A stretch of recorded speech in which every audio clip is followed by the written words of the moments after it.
Bien, vamos a continuar y la siguiente ponente, que ya se encuentra aquí presente, que es la abogada Marieve del Carmen Calderón Rodríguez, quien es abogado egresado de la Universidad de los Andes, mención cum laude, es especialista en Derecho Administrativo por la Universidad de los Andes, es abogado litigante en general en el mundo del derecho.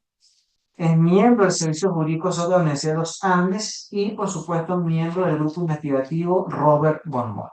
La ponencia de ella se llama La actuación en representación en el procedimiento administrativo y su diferencia en el proceso judicial.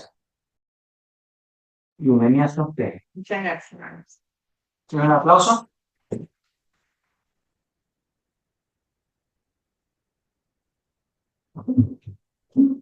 Muy buenos días.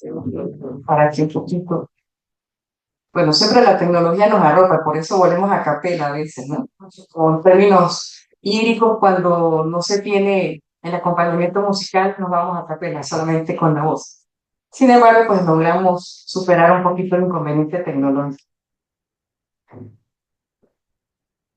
Bueno, inicialmente, pues quiero agradecer al profesor Yandamil Rosales Gutiérrez, quien, a nombre del grupo de investigación Robert Bormol, eh, me extendió esta invitación. Además que también formo parte de ese grupo de investigación, incluso dentro de ese órgano de investigación, pues ya presenté mi primer artículo científico, estoy a la espera de presentar otros más para efectos de cumplir con los requisitos del doctorado, que nos piden 2 artículos arbitrados en revistas indexadas. Y bueno, en la revista de Girobón cumple esos requisitos también. Aparte de ello, pues muchas gracias también a ustedes por su presencia. Tengo compañeros de trabajo que están aquí acompañándome, Carolina, Mari, Luis, Carolina también allá, Andrea, muchas gracias por habernos acompañado, al profesor, a mi querido profesor allá que está acá, estaba director antes del Colegio de Buen Maestro. Muchas gracias. Bueno, dicho esto, pues vamos a trabajar hoy, vamos a hacer brevemente porque no vamos a ir más allá del tiempo que nos dan inicialmente. Vamos a hablar sobre la actuación en representación en el procedimiento administrativo. Estamos en el marco de la segunda jornada de derecho procesal. Y generalmente cuando hablamos de derecho procesal, tenemos que, siempre nos referimos al procedimiento en sede judicial. Sin embargo, el procesal da para ambos efectos, tanto el judicial como el administrativo. Sin embargo, para nadie es un secreto cómo se actúa en sede judicial los apoderados y sus partes. Pero, ¿qué sucede en sede administrativa? Que es lo que vamos a conversar en el día de hoy. Aquí, ¿verdad?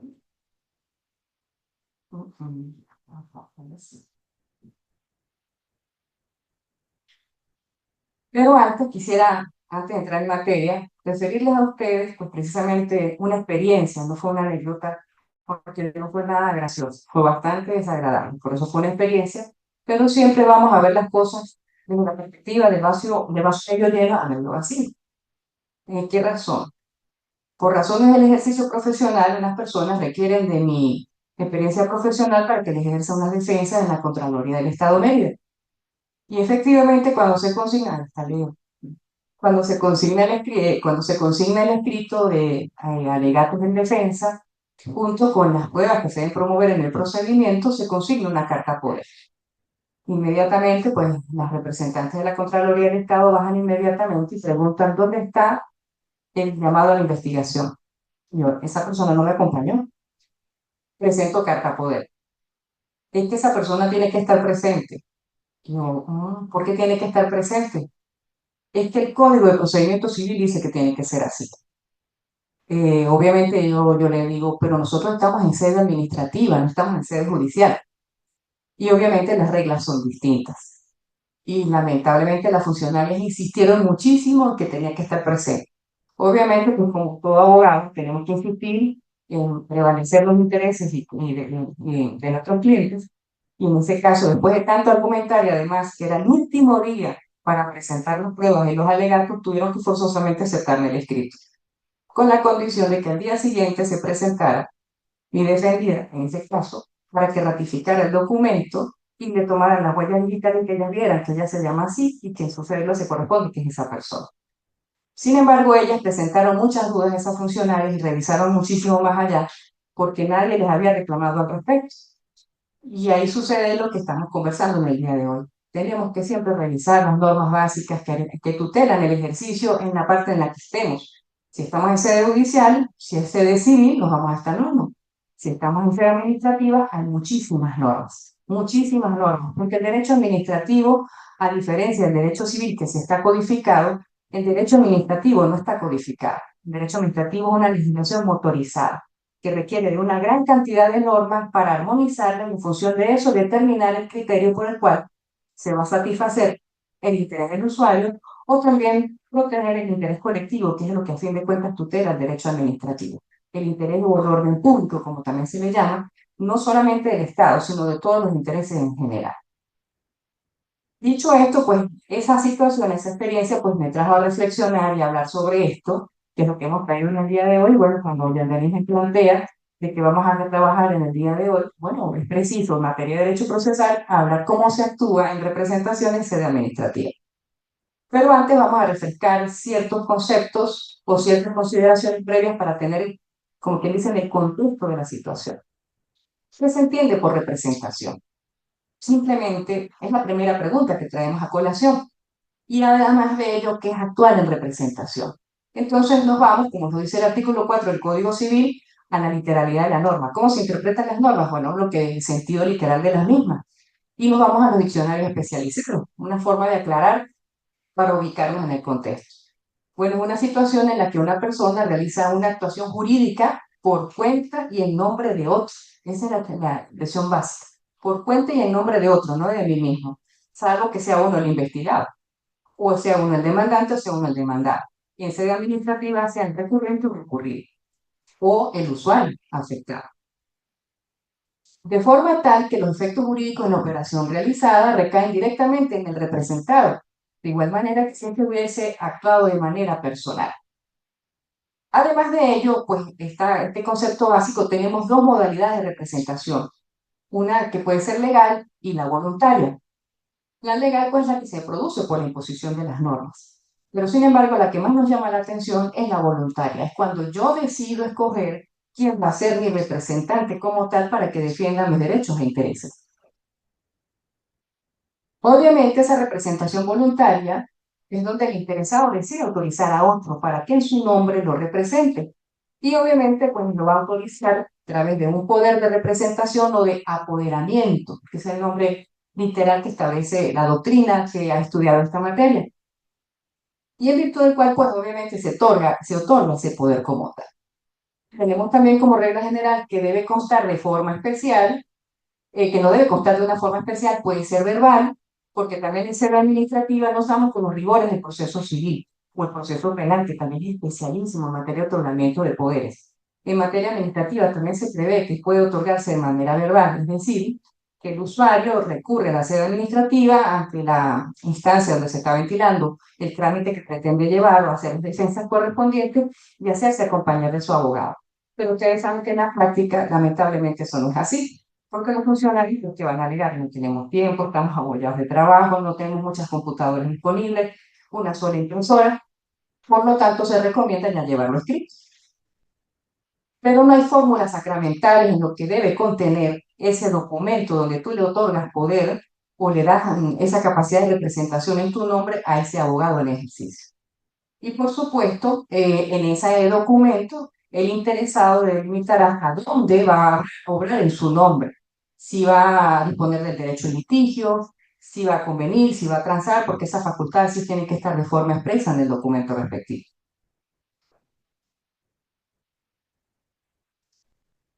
Por supuesto, ahora teniendo claro que es la representación, ese apoderamiento como tal, tenemos que tener en cuenta en qué consiste la actividad administrativa. Y de hecho yo recuerdo mucho a mi querido colega Hugo Carmona, el doctor Hugo Carmona, que es un especialista en derecho administrativo, y él siempre dice claramente, en forma muy tajante, muy coloquial, que es propiamente actividad administrativa. Cuando no se está legislando y no se está administrando justicia, estamos en sede administrativa. Porque esas son las funciones básicas del Estado. Legislar, administrar justicia y gobernar. Todo lo contrario a legislar y administrar justicia es administración o actividad administrativa. Incluso, por ilustrarles a ustedes, que veo también compañeros del Poder Judicial aquí presentes, cuando internamente están procesando, por decir, el control de asistencia, están procesando otras actividades dentro del tribunal que sean distintas a administrar justicia, es actuación administrativa. Por decir, vamos al Consejo Legislativo. A lo interno están procesando nóminas, están procesando pago de tickets, están procesando órdenes de pago, no están legislando, están haciendo actividad administrativa. Entonces, la actividad administrativa está en todo. Por eso siempre la forma más básica de entenderlo es cuando no se está legislando ni se está administrando justicia, se está haciendo actividad administrativa. Por esa razón, nos tenemos que ubicar en esa sede administrativa. ¿Y esa actividad administrativa qué comporta? Bien sea satisfacción de intereses, resolver conflictos que sean de su competencia, imposición de multas, aparte de ello, otorgar concesiones, otorgar permisos. La actividad administrativa está en muchos aspectos de la actividad humana. Desde que nacemos, la actividad administrativa está presente. Por el simple hecho que nos tienen que otorgar la partida o el acta de nacimiento, eso es actividad administrativa, donde el Estado está reconociendo que ustedes, en este caso, nacionalizado venezolano, que nació en el país, porque ciudadano se adquiere con la mayoría de edad como tal, para ejercer el derecho al voto. Y efectivamente, ¿quién otorga ese documento? Un funcionario público. Entonces, ahí hay actividad administrativa. Está haciendo documentos donde se te reconoce la afiliación y tu nexo o vínculo que tienes con el Estado venezolano en este caso. Eso es actividad administrativa. Para que ustedes vean que en los mínimos movimientos que tenemos en nuestra vida cotidiana, el Estado está presente y la actividad administrativa está presente. Incluso hasta cuando nosotros nos subimos a una buseta para transporte público, esa buseta no puede operar si no tiene autorización de la alcaldía, en este caso, para que pueda prestar el servicio público de transporte público. Incluso también cuando otro ejemplo que hemos visto hablando de colegios, para que los colegios privados funcionen como tales, tienen que estar autorizados por el Ministerio de Educación, si no, no pueden prestar el servicio público de educación. Entre tantas cosas que ustedes pueden ver como para ilustrarles dónde está presente la actividad administrativa y el derecho administrativo como tal. Teniendo claro ya esas consideraciones básicas, que es representación, que se entiende por representación, que es actividad administrativa, ahora tenemos que ilustrar qué es el proceso, para poder terminar de contextualizarnos en la situación que pretendemos pues, aclarar en el día de hoy. Proceso, pues es una expresión que viene del latín, procesus o procedere, o procedere, como también se le dice la C en latín, significa pues marchar, avanzar hacia un fin determinado a través de sucesivos pasos. Esa es la expresión básica de lo que es un proceso. De hecho, lo vemos cuando los estudiantes de Derecho y los abogados que están aquí presentes, cuando vemos Derecho Procesal Civil, revisamos a Reichenbromberg y ahí nos explican qué es el proceso. Y Reichenbromberg utiliza un ejemplo muy interesante, cuando él dice, el proceso es el género y el procedimiento es la especie. Entonces, por eso, si estamos en una jornada de derecho procesal, estamos hablando del proceso en general y ahorita en este momento, para el caso que aquí nos ocupa, vamos a hablar de un procedimiento, de una especie de procedimiento, que es el procedimiento administrativo. Francisco de Jong precisamente habló de un procedimiento en sede contencioso administrativa en materia de servicios públicos, un reclamo de servicios públicos. Es un procedimiento. De hecho, aquí el legislador correctamente se le puso procedimiento breve. Procedimiento ordinario es un procedimiento especial de esa naturaleza, ¿sí? No confundamos los procedimientos ordinarios con los especiales, pero me refiero a las especies, ¿sí? La especie del procedimiento judicial laboral, el procedimiento agrario, en sede judicial también se administrativa este procedimiento agrario, esa es la especie. Hay muchísimas especies de procedimientos, pero el proceso en general es uno solo en género y tiene reglas que arropan a todos. Y de hecho, el de proceso o el derecho procesal propiamente dicho está enmarcado dentro del derecho público, al igual que el derecho penal, el derecho administrativo, el derecho constitucional, si mal no recuerdo, cuyas normas son de orden público y no pueden ser relajadas por nadie. Distinto al derecho civil que priva la autonomía y la voluntad de las partes, y las partes, dependiendo si no violentan la ley, pueden hacer varias cosas, pero privan la autonomía de la voluntad de las partes. Ellos regularán cómo van a hacer contrato de arrendamiento, claro, sin apartar de las reglas básicas, pero pueden establecer, mira, no me vas a pagar el canon de arrendamiento a fin de mes, sino al principio de mes. Va a ser un monto determinado, estamos de acuerdo, el depósito no va a ser 2 meses, sino un mes, o no te voy a pedir depósito. Ahí está la autonomía y la voluntad de las partes. Pero en materia procesal propiamente dicho, en la forma como debe ser practicada las citaciones, las notificaciones, cómo se computan los lapsos, no se puede relajar, porque son normas de orden público y están establecidas de forma expresa, incluso en el Código de Procedimiento Civil, en sus títulos preliminares. Ustedes pueden ver en toda legislación que tenga normas adjetivas de procedimiento y de procesos en general, siempre sus títulos preliminares hablan de el orden público de las mismas, donde no se puede regular. ¿Por qué razón? Porque no podemos afectar el interés público, tenemos que dar seguridad y certeza jurídica. Por esa razón, estamos enmarcados en el derecho procesal. Ahora bien, vamos a explicar estos aspectos muy interesantes en cuanto a que el proceso no es sinónimo de juicio. Ojo, muchas veces las personas dicen que proceso y juicio es lo mismo. Ya van a ver que no. Hay una relación de género o especie, como ya lo dije hace poco. El juicio supone la existencia de una controversia, o por lo menos un conflicto entre partes, o por lo que no se da cuando hay rebeldía, allanamiento, bueno, procesos voluntarios, porque ahí no hay juicio. Los procesos voluntarios, por decir, de declaración de únicos y universales herederos, es un procedimiento voluntario. Ahí se impulsa instancia de parte, ahí no hay contención, no hay una parte, no hay un demandado, sino que solicitamos al tribunal que reconozca una institución jurídica determinada, no hay contención, ¿sí? Por eso no se llama juicio. El proceso tampoco es sinónimo de procedimiento, porque les decía a ustedes, el proceso es el género y el procedimiento es la especie. Por supuesto, el proceso es el conjunto de actos necesarios en cada caso para obtener la creación de una norma individual. Y el procedimiento es cada una de las etapas o fases que el proceso puede comprender. Por ejemplo, procedimiento de primera instancia que puede seguir al de segunda instancia. En sede administrativa hablamos del recurso de reconsideración y el recurso superior jerárquico. Sin embargo, dentro de la ley orgánica de procedimientos administrativos, no todo es susceptible de recurso de reconsideración. Pasan directamente al recurso superior jerárquico. En materia del Estatuto de la Función Pública, cuando hay un procedimiento disciplinario de destitución, allí no hay recurso alguno. Una vez que es destituido el funcionario, procede a la vía judicial. Entonces, cada procedimiento tiene su particularidad, por eso tiene su especie. Y bueno, aquí tenemos cuando el Código de Procedimiento Civil, que es nuestra norma maestra en materia de procesos, establece su exposición de motivos. ¿Qué es el procedimiento? Es el conjunto de reglas positivas. ¿Qué es positiva? Porque es producida por la autoridad competente.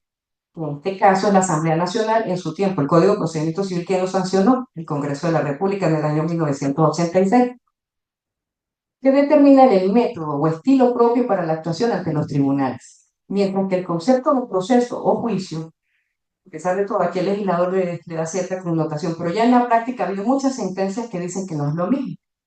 Denota principalmente la finalidad compositiva del litigio que persiguen las partes interesadas en el conjunto de relaciones jurídicas que surgen entre las partes, los agentes de la jurisdicción y los auxiliares de ellos. ¿Por qué siempre arropa el Código de Procedimiento Civil en estas cosas? Porque es la que, por analogía, nos da las definiciones que no nos da el procedimiento administrativo o el proceso en general. Y por esto ahora utilizamos el concepto que da este autor venezolano, es un connotado autor en materia de derecho administrativo, José Araujo Juárez, que dice que como nota diferenciadora entre el proceso y procedimiento, sostiene que el primer proceso, el fin esencial, consiste en la averiguación de la verdad, en la satisfacción de las pretensiones ejercitadas, mientras que en el procedimiento se persigue la racionalidad, orden, eficacia y acierto. Entonces ya ven que están casadas una con la otra. Si bien el proceso, de esta forma, el proceso en general son las reglas por las cuales vamos a adquirir la verdad, el procedimiento me va a indicar la vía. Es como los rieles del tren. Tenemos los rieles, las dos vías paralelas, por decirlo así, son tramos de metal, y los rieles es el procedimiento. Las dos vías es el proceso y los rieles es el procedimiento. Entonces, ¿sí me explico más o menos? Para que se den cuenta que no hay proceso, procedimiento es lo mismo. Uno se complementa con el otro. Ahora bien, después que tenemos claras estas consideraciones previas en cuanto a qué es representación, a qué es el proceso como tal y a qué es el procedimiento, tenemos que también tener como punto común los principios cardinales del derecho a la defensa como garantía constitucional establecida en el artículo 49 de la Constitución de la República Bolivariana de Venezuela, que se traduce precisamente en la presunción de inocencia, el derecho a ser oído, el no bis in idem, que es decir, no puede ser sancionado dos veces por los mismos hechos, cuando ya ha sido sancionado anteriormente, y el principio de tipicidad, es decir, nadie puede ser sancionado si no está previsto en una norma. Pero otro punto muy importante que se me escapó ponerles en la lámina es que el derecho a la defensa y esa garantía es ejercida en cualquier instancia y grado del proceso, que incluye también el procedimiento. Esto quiere decir que esas normas, si están también en sede judicial, también las transpolo en sede administrativa. Y esto se concatena precisamente con otras normas, como que yo les decía a ustedes. Estas normas de derecho administrativo son normas motorizadas. Imagínense ustedes todo lo que hay que revisar para llegar al llegadero que queremos terminar en la tarde, una mañana de hoy. ¿Qué vamos a hacer? Hubo varios. ¿Y ahora qué hacemos? Con este conjunto de normas. Vamos a concatenarlas precisamente con el artículo 24, 25 y 26 de la Ley Orgánica de Procedimientos Administrativos que me habla del derecho de representación en sede administrativa. Y lo concatenamos con el artículo 32 de la Ley de Simplificación de Trámites Administrativos. Le digo ley simple y llanamente porque el nombre es más largo, es un decreto con rango, valor y fuerza de ley porque es producida y sancionada por el Ejecutivo Nacional mediante una ley habilitante. Y precisamente esta ley, que es constitucional porque fue producida después de la Constitución de 1999, refuerza a la Ley Orgánica de Procedimientos Administrativos, que es una norma preconstitucional del año 1982. Y sin embargo, la Ley Orgánica de Procedimientos Administrativos, hasta el sol de hoy, los que litigamos en esa área, vemos las bondades que tuvo el legislador en ese momento. Y todavía esa ley no es objeto de reforma. Por los momentos no creo que sea objeto de reforma, porque ella recogió la LOPA, como también le decimos nosotros, todos los criterios jurisprudenciales que en su momento se produjeron en la década de los 60 y los 70 en Venezuela. Y todos los vacíos que no nos daba la Ley Orgánica de la Corte Suprema de Justicia, todos esos elementos los arrojó la Ley Orgánica de Procedimientos Administrativos, que regula tanto la actividad administrativa como los procedimientos administrativos. Y la Ley de Simplificación de Trámites Administrativos me habla de otros aspectos muy sencillos que hayan algunos vacíos que no tiene la LOPA, pero la complementan.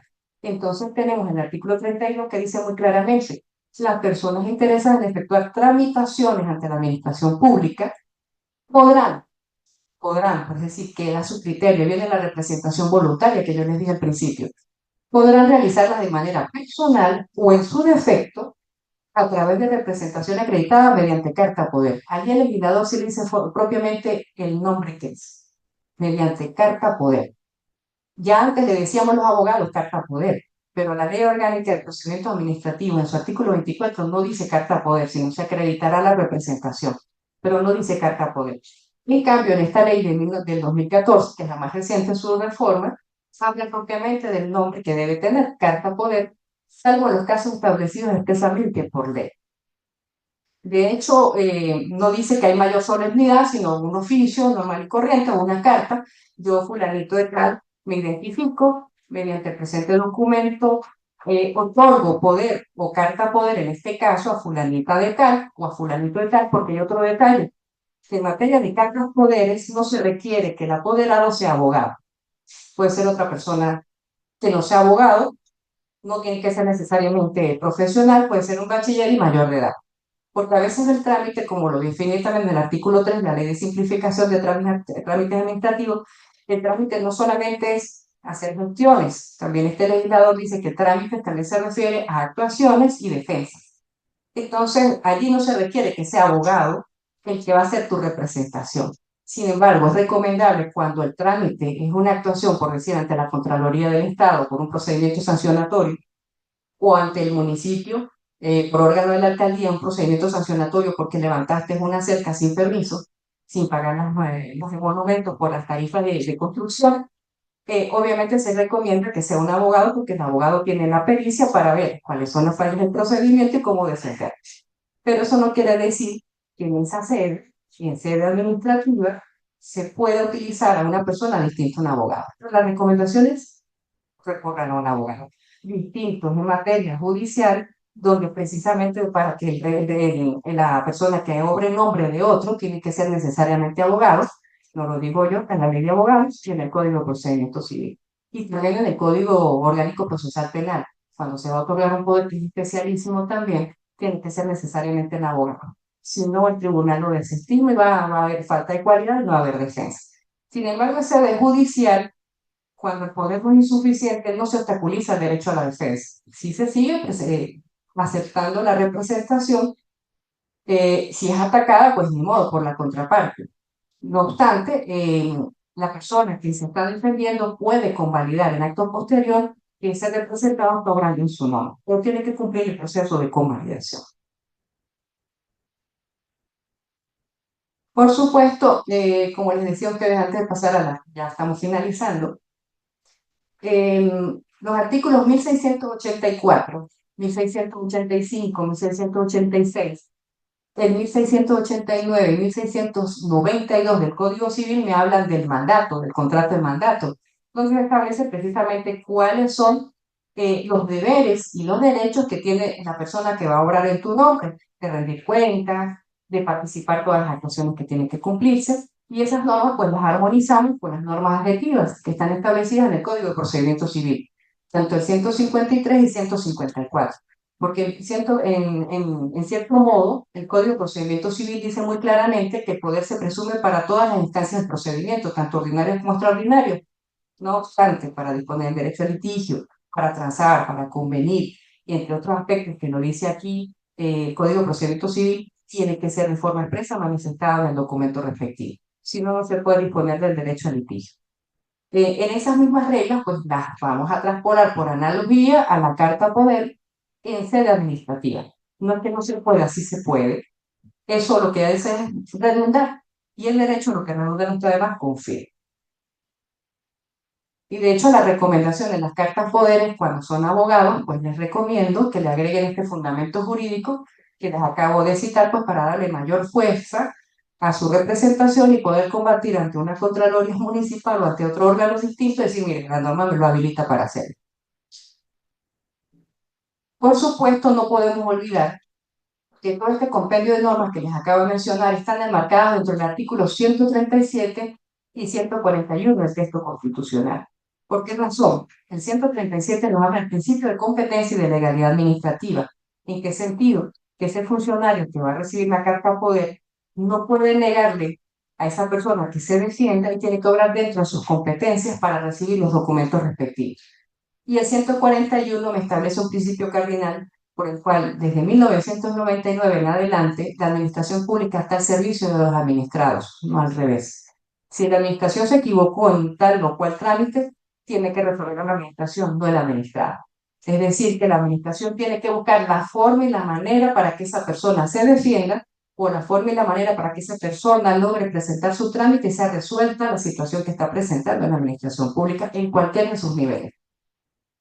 Y por supuesto, tenemos finalmente la Ley Orgánica de Administración Pública o decreto con rango, valor y fuerza de Ley Orgánica de la Administración Pública del año 2014, porque también viene derivada de la Ley Habilitante del año 2014, donde también tiene, pues obviamente, principios, bases y lineamientos por los cuales debe obrar la Administración Pública, que refuerzan el artículo 137 y 141 constitucional. Y por supuesto, el 49 constitucional, donde se habla del derecho a la defensa y el debido proceso. Y por supuesto, donde se habla pues que precisamente esta ley orgánica de procedimientos administrativos me va a decir a mí como usuario, como administrado, que también es el nombre que se le denomina a los que estamos en este otro lado, tenemos cómo reclamar ante la administración pública, qué lapsos tengo yo para que la administración pública me responda, o también en qué lapso la administración pública debe proveer el procedimiento por el cual he sido llamado por una eventual multa, o para que yo sea pues exonerado de la responsabilidad que me pretenden endilgar. Ahí cardinalmente son los artículos 1, 2 y el 7, numeral sexto de la LOA. Y bueno, dicho de esta manera, pues no quiero aburrirlos más con tanta charla. Muchas gracias a ustedes por su atención y pues estaré presta a sus preguntas o aportes. Muchas gracias.